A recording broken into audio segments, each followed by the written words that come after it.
नमस्कार, स्वागत है आप सभी का। मैं हूं आपके साथ सपना। बुलेटिन की शुरुआत करेंगे एक बड़ी खबर से। जम्मू कश्मीर से बड़ी खबर आ रही है। भारत को उकसा रहा पाकिस्तान। भारत और पाकिस्तान के बीच पहलगाम आतंकी हमले के बाद अभी तक हालात सामान्य नहीं हो पाए हैं, लेकिन फिर भी पाकिस्तान अपनी हरकतों से बाज नहीं आ रहा है। पाकिस्तान ने 5वीं बार सोमवार और मंगलवार की रात सीज फायर को तोड़ा है। भारतीय सेना ने भी पाकिस्तान को मुंह तोड़ जवाब दिया है। पाकिस्तान ने कुपवाड़ा और बारामूला समेत कई जगहों पर फायरिंग की है। पाकिस्तान लगातार युद्ध विराम का उल्लंघन कर रहा है।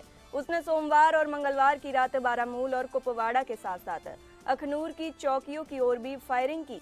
पाकिस्तानी सेना की तरफ से हल्की गोलीबारी भी हुई। भारतीय सेना ने भी उसे करारा जवाब दिया है। पाकिस्तान ने इससे पहले तुतमारी गली और रामपुर सेक्टर में भी गोलीबारी की थी।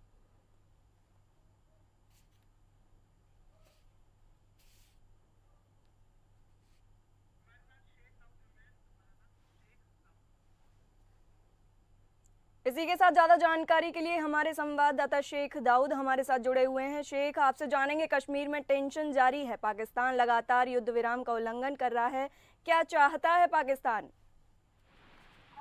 बिल्कुल सपना, जिस तरह आपको पता है कि पहलगाम अटैक के बाद जम्मू कश्मीर में जो हालात है अभी भी परेशान है यहाँ के लोगों को। आपको मैं बताता चलूं कि जब से ये पहलगाम अटैक हुआ है तब से लगातार पाकिस्तान की तरफ से रात भर हिंदुस्तान की पोस्टों पे फायरिंग कर रहे हैं। तो आज एक बार फिर कुपवाड़ा डिस्ट्रिक्ट और बारामूला के रामपुर डिस्ट्रिक्ट में एरिया में भी फायरिंग फौज ने की है। इसके साथ साथ जम्मू के अखनूर सेक्टर में भी रात भर पाकिस्तान ने हिंदुस्तान की चौकियों को निशाना बनाया और हिंदुस्तानी फौजों ने भी वापस कार्रवाई की। बट अभी तक जो हमारे पास खबर आई, किसी जानी माली का कोई नुकसान नहीं है। जी, बहुत बहुत धन्यवाद हमें यह जानकारी देने के लिए।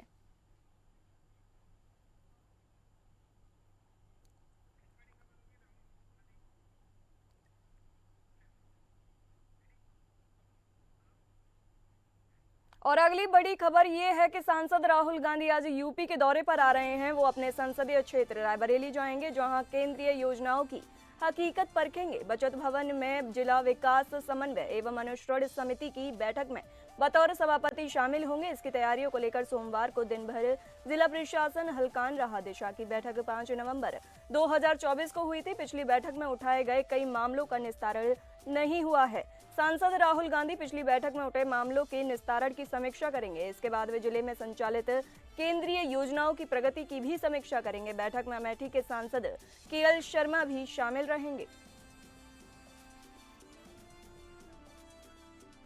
बताते चलें आपको कि राहुल गांधी आज 2 दिवसीय दौरे पर यूपी पर आ रहे हैं। वो अपने संसदीय क्षेत्र रायबरेली जाएंगे, जहां केंद्रीय योजनाओं की हकीकत परखेंगे। बचत भवन में जिला विकास समन्वय एवं अनुश्रवण समिति की बैठक में बतौर सभापति शामिल होंगे। इसकी तैयारियों को लेकर सोमवार को दिन भर जिला प्रशासन में हलकान रहा। दिशा की बैठक 5 नवंबर 2024 को हुई थी।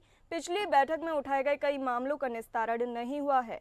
सांसद राहुल गांधी पिछली बैठक में उठे मामलों के निस्तारण की समीक्षा करेंगे। इसके बाद वे जिले में संचालित केंद्रीय योजनाओं की प्रगति की भी समीक्षा करेंगे। बैठक में अमेठी के सांसद केएल शर्मा भी शामिल होने जा रहे हैं।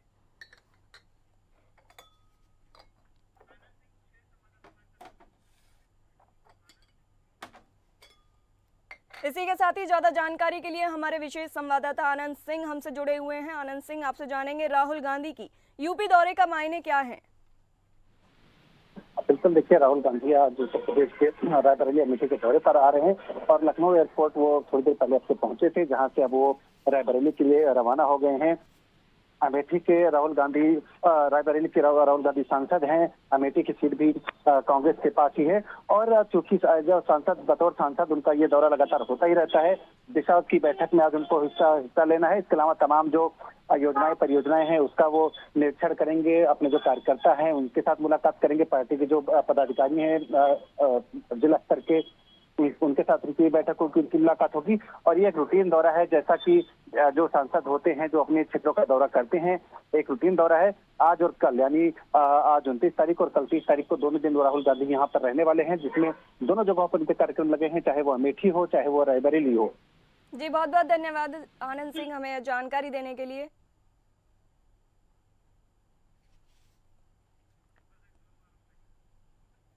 बता दें कि राहुल गांधी आज 2 दिवसीय दौरे पर यूपी में आ रहे हैं। वो अपने संसदीय क्षेत्र रायबरेली जाएंगे, जहां केंद्रीय योजनाओं की हकीकत परखेंगे। बचत भवन में जिला विकास समन्वय एवं अनुश्रवण समिति की बैठक में बतौर सभापति भी शामिल होंगे। इसकी तैयारियों को लेकर सोमवार को दिन भर जिला प्रशासन में हलकान रहा। दिशा की बैठक 5 नवंबर 2024 को हुई थी।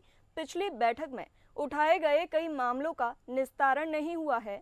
सांसद राहुल गांधी पिछली बैठक में उठे मामलों के निस्तारण की भी समीक्षा करेंगे। इसके बाद वे जिले में संचालित केंद्रीय योजनाओं की प्रगति की समीक्षा करेंगे। बैठक में अमेठी के सांसद केएल शर्मा भी शामिल होने जा रहे हैं।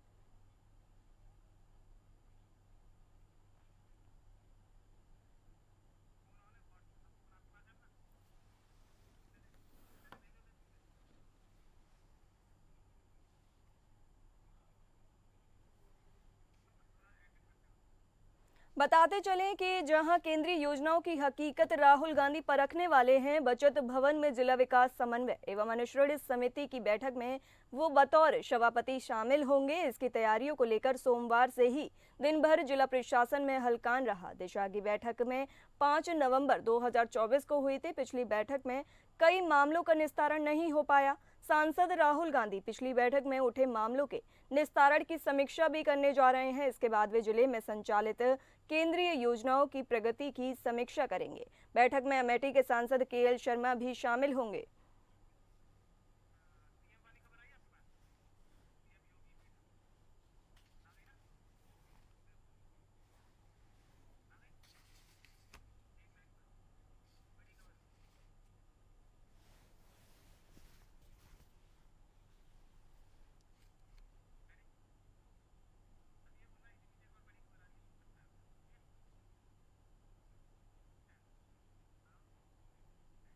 और इसी बीच एक और बड़ी खबर सामने आ रही है। आपको बता दें, सीएम योगी अमित शाह से मुलाकात करेंगे। दिल्ली में गृह मंत्री अमित शाह से मुलाकात करेंगे। यूपी की राजनीति से शाह को कराएंगे अवगत। सीएम योगी गृह मंत्री अमित शाह से मुलाकात करने जा रहे हैं। आपको बता दें कि मुख्यमंत्री आदित्यनाथ देवरिया आएंगे। नवनिर्मित राजकीय महाविद्यालय पड़िया पार का लोकार्पण करेंगे। इसके अलावा 667.31 करोड़ की 501 परियोजनाओं की सौगात देंगे।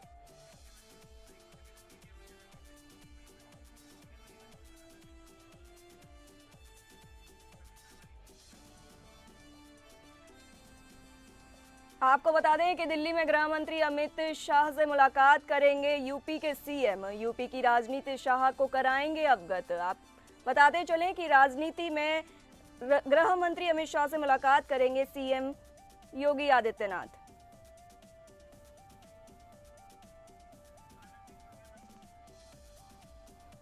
इसी के साथ ही ज्यादा जानकारी के लिए हमारे साथ बने हुए हैं हमारे विशेष संवाददाता आनंद सिंह। आनंद सिंह, आपसे जानेंगे, सीएम योगी शाह से मिलने वाले हैं, क्या मायने हैं इसके?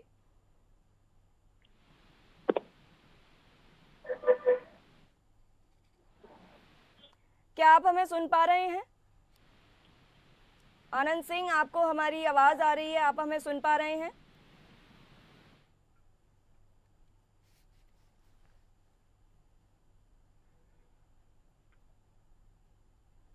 आपको बता दें, सीएम योगी गृह मंत्री अमित शाह से मुलाकात करेंगे। दिल्ली में गृह मंत्री अमित शाह से मुलाकात करेंगे यूपी के सीएम। यूपी की राजनीति से शाह को अवगत कराएंगे यूपी के सीएम मुख्यमंत्री योगी आदित्यनाथ।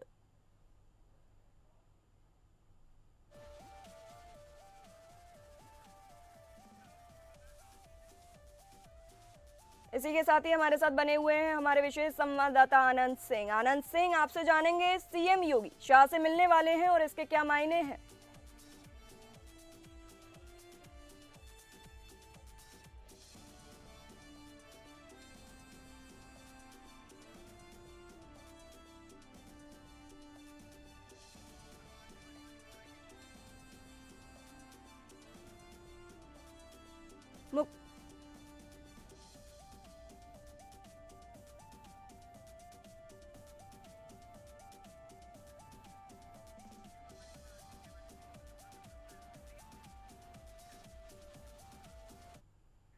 इसी के साथ एक और बड़ी खबर सामने आ रही है। सीएम योगी का देवरिया दौरा। 501 परियोजनाओं की सौगात देंगे सीएम योगी। कार्यक्रम स्थल पर सुरक्षा के जबरदस्त इंतजाम किए गए हैं। मुख्यमंत्री योगी आदित्यनाथ देवरिया आएंगे, नवनिर्मित राजकीय महाविद्यालय पड़िया पार्क का लोकार्पण करेंगे। इसके अलावा 667.31 करोड़ की 501 परियोजनाओं की सौगात भी देंगे। दोपहर नवनिर्मित राजकीय महाविद्यालय पड़िया पार पहुंचेंगे। परियोजनाओं का शिलान्यास और लोकार्पण करने के बाद एमपी पॉलिटेक्निक गोरखपुर के लिए रवाना हो जाएंगे। कार्यक्रम स्थल से 2 किलोमीटर दूर तक सुरक्षा कर्मियों की तैनाती की गई है। कार्यक्रम की सभी तैयारियां पूरी कर ली गई हैं। चारों तरफ सुरक्षा के कड़े इंतजाम किए गए हैं। अत्याधुनिक जर्मन हैंगर पंडाल बनाया गया है। राजकीय महाविद्यालय भवन के बगल में खेत में सभा स्थल तैयार किया गया है। भवन से करीब 100 मीटर दूर पूर्व की तरफ हेलीपैड बनाया गया है। ट्रैक्टर व मशीन से खेतों को समतल किया गया। सभा स्थल पर पहुंचने वाली सड़क को ठीक कर दिया गया है।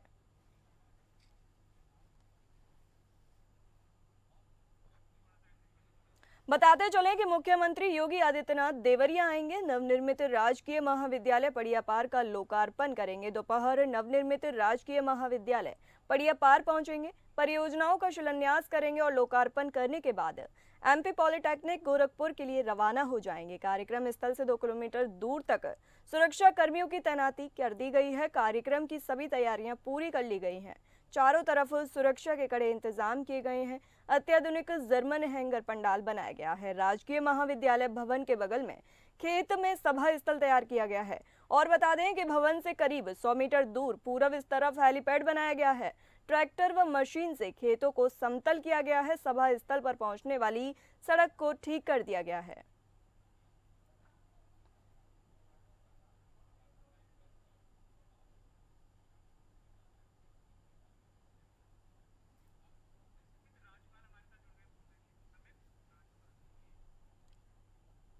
इसी के साथ ही हमारे साथ हमारे संवाददाता अमित राजपाल हमसे जुड़े हुए हैं। अमित, आपसे जानेंगे देवरिया को क्या क्या सौगात मिलने वाली है। बता दें कि आज यूपी के मुख्यमंत्री योगी आदित्यनाथ का आज देवरिया जनपद में दौरा है। कुछ ही समय में यानी 12:15 पर वो देवरिया पहुंचेंगे, जिसको लेकर तैयारियां पूरी कर ली गई है और आज उसका अंतिम रूप दे दिया गया है। बता दें कि पूरा पंडाल दुल्हन की तरह सजा दिया गया है, जहां मुख्यमंत्री का आगमन होना है। मुख्यमंत्री देवरिया के पथरदेवा विधानसभा क्षेत्र के देसही ब्लॉक के मड़िया पार में उनका आगमन हो रहा है। सुरक्षा की बात की जाए तो सुरक्षा का पुख्ता इंतजाम किया गया है। कई कंपनियों की बटालियन भी लगा दी गई है। पुलिस छावनी में तब्दील कर दी गई है। बता दें कि मुख्यमंत्री आज देवरिया को एक बड़ी सौगात देने वाले हैं। मुख्यमंत्री जनपद को 676.32 करोड़ का सौगात देंगे। 341 योजनाओं का लोकार्पण और 160 योजनाओं का शिलान्यास भी करेंगे। जनसभा को संबोधित करेंगे, हजारों लोगों को संबोधित करके और विभिन्न परियोजनाओं का लोकार्पण और शिलान्यास भी करेंगे। और वहीं बता दें कि जनता में काफी उत्साह देखने को मिल रही है और काफी संख्या में वहां पे भीड़ उमड़ने की संभावना भी बताई जा रही है। जी, बहुत बहुत धन्यवाद हमें यह जानकारी देने के लिए। चलिए बढ़ते हैं अगली खबरों पर और इसी के साथ ही संभल में जामा मस्जिद का मामला सामने आया है। मौजूद कुएं को लेकर दाखिल याचिका पर सुनवाई हुई है। सुप्रीम कोर्ट ने आज सुनवाई करेगा। संभल में जामा मस्जिद के पास मौजूद कुएं को लेकर दाखिल याचिका पर सुप्रीम कोर्ट आज सुनवाई करेगा। यूपी सरकार ने कुएं को लेकर मस्जिद कमेटी के दावे को खारिज करते हुए कहा कि यह कुआं सार्वजनिक जमीन पर मौजूद है। यही नहीं, जिस शाही मस्जिद को लेकर विवाद है वो भी सार्वजनिक जमीन पर बनी है। यूपी सरकार का कहना है कि यह कुआं मस्जिद परिसर के पास मौजूद है, लेकिन मस्जिद परिसर के अंदर नहीं है। इस कुएं का मस्जिद से कोई वास्ता ही नहीं है।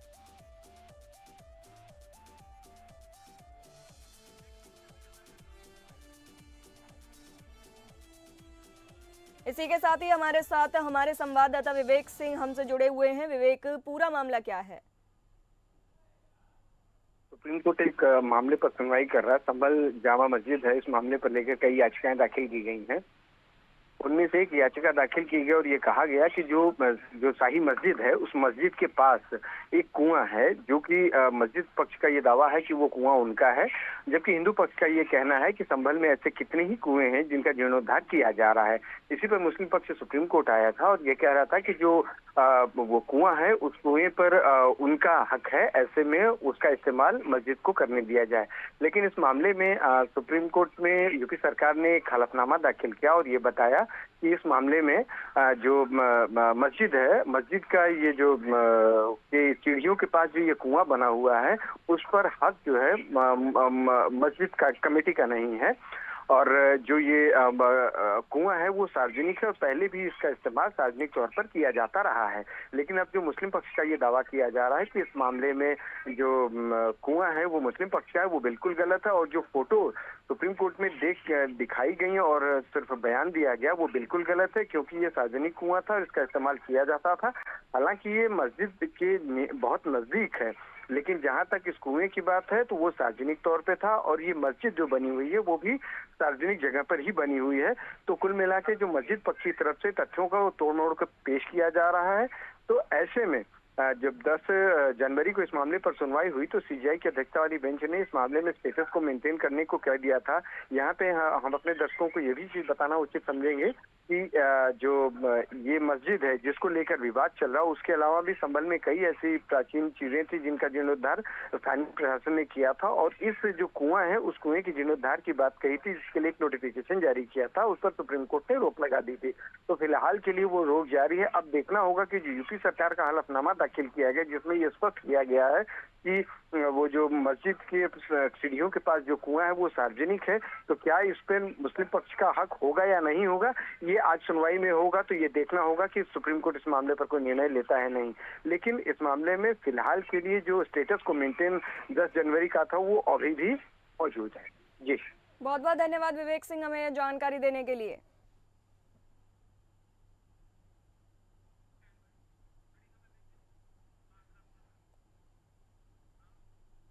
और इसी के साथ ही महाराष्ट्र से भी एक बड़ी खबर सामने आ रही है। आपको बता दें, महाराष्ट्र के बांद्रा में एक भीषण आग लग गई। आपको बताते चले कि मॉल का शोरूम जलकर राख हो गया। महाराष्ट्र के बांद्रा के लिंकन रोड पर लिंक स्क्वायर मॉल में क्रोमा शोरूम में अचानक भीषण आग लग गई। आग की घटना से क्रोमा शोरूम को बड़ा नुकसान हुआ है। आग सुबह 4 बजे लगी और फायर ब्रिगेड अभी भी आग बुझाने की कोशिश में जुटा हुआ है। लिंक स्क्वायर में मॉल 4 मंजिला इमारत है। क्रोमा शोरूम के बेसमेंट पर आग लग गई जो ऊपरी मंजिल तक बढ़ती हुई दिखाई दे रही है। मौके पर फायर ब्रिगेड की 7 गाड़ियां आग को बुझाने की पूरी कोशिश कर रही हैं। बांद्रा के लिंकन रोड पर लिंक स्क्वायर मॉल में लगी आग पर काबू पाने के लिए फायर ब्रिगेड की 7 गाड़ियां मौके पर आग बुझाने की पूरी कोशिश कर रही हैं। अभी किसी के हताहत होने की सूचना नहीं आई है।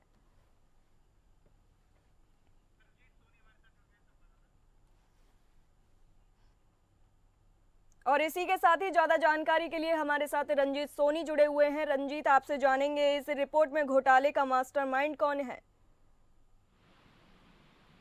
जी, मुंबई के जिस तरह से बांद्रा में जो आग फायर लगी है जिसमें अब तक 12 दमकल विभाग की जो गाड़ियां हैं वो आग बुझाने की कोशिश में जुटी हुई हैं।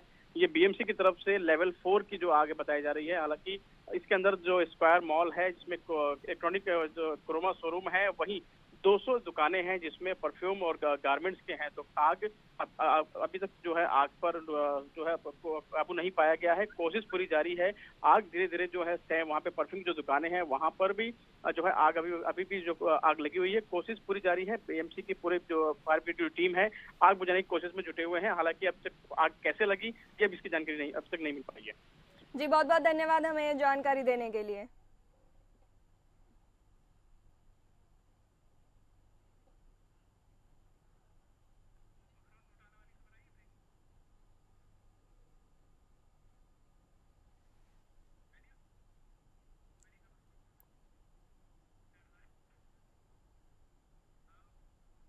उत्तराखंड से बड़ी खबर सामने आ रही है। उत्तराखंड में पाखरू रेंज घोटाले में सीबीआई ने शासन को रिपोर्ट सौंपी है। करीब 1.5 साल की जांच के बाद यह रिपोर्ट सौंपी गई है। कॉर्बेट नेशनल पार्क की पाखरू रेंज में हुए घोटाले में करीब 1.5 साल की जांच के बाद सीबीआई ने रिपोर्ट शासन को सौंप दी है। सीबीआई के अधिकारी इस बाबत प्रमुख सचिव वन आर.के. सुधांशु से मिले थे। जल्द ही शासन से अनुमति मिलने के बाद आरोपियों के खिलाफ सीबीआई कोर्ट में चार्जशीट दाखिल करेगी। हाई कोर्ट के आदेश पर अक्टूबर 2023 में विजिलेंस से हटाकर जांच सीबीआई को दी गई थी। मामले में ईडी भी जांच कर रही है। साथ ही बताया जा रहा है कि 5 अधिकारियों के खिलाफ अभियोजन चलाने की भी अनुमति मांगी गई है।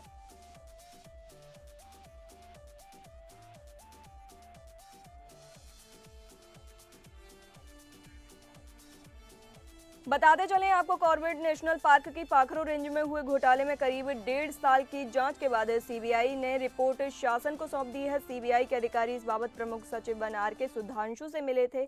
जल्द ही शासन से अनुमति मिलने के बाद आरोपियों के खिलाफ सीबीआई कोर्ट में चार्जशीट दाखिल करेगी। हाई कोर्ट के आदेश पर अक्टूबर 2023 में विजिलेंस से हटाकर जांच सीबीआई को दी गई थी। मामले में ईडी भी जांच कर रही है।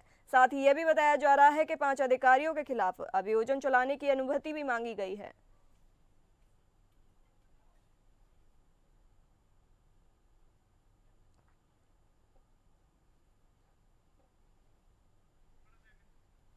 कॉर्पोरेट नेशनल पार्क की पाखरो रेंज में हुए घोटाले में करीब 1.5 साल की जांच के बाद सीबीआई ने रिपोर्ट शासन को सौंप दी है। सीबीआई के अधिकारी इस बाबत प्रमुख सचिव वन आर के सुधांशु से मिले थे। जल्द ही शासन से अनुमति मिलने के बाद आरोपियों के खिलाफ सीबीआई कोर्ट में चार्जशीट दाखिल करेगी।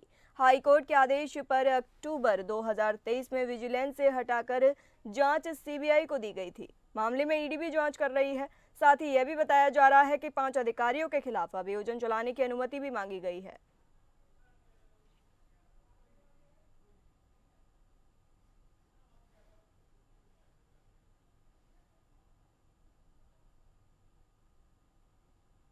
बताते चलें कि जल्द ही शासन से अनुमति मिलने के बाद आरोपियों के खिलाफ सीबीआई कोर्ट में चार्जशीट दाखिल करेगी। हाई कोर्ट के आदेश पर अक्टूबर 2023 में विजिलेंस से हटाकर जांच सीबीआई को दी गई थी।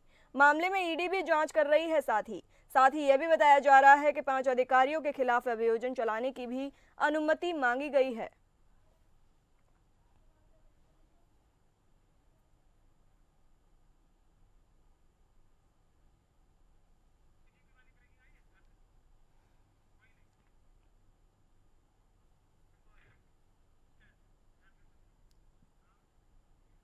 झारखंड से बड़ी खबर सामने आ रही है। डीजीपी अनुराग गुप्ता पर संकट छाया हुआ है। डीजीपी अनुराग गुप्ता की नियुक्ति का मामला, केंद्र सरकार ने राज्य को निर्देश दिया, 30 अप्रैल के बाद देना होगा सेवानिवृत्ति।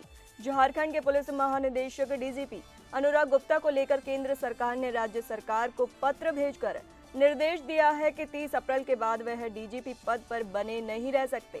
साथ ही यह भी कहा कि केंद्र ने झारखंड सरकार को साफ यह भी कह दिया है कि अनुराग गुप्ता को अनिवार्य सेवानिवृत्ति दी जाए। साथ ही आपको बताते चलें कि झारखंड के पुलिस महानिदेशक डीजीपी अनुराग गुप्ता को लेकर केंद्र सरकार ने राज्य सरकार को पत्र भेजकर निर्देश दिया है कि 30 अप्रैल के बाद वह डीजीपी पद पर बने नहीं रह सकते। केंद्र ने झारखंड सरकार को साफ कहा है कि अनुराग गुप्ता को अनिवार्य सेवानिवृत्ति दी जाए।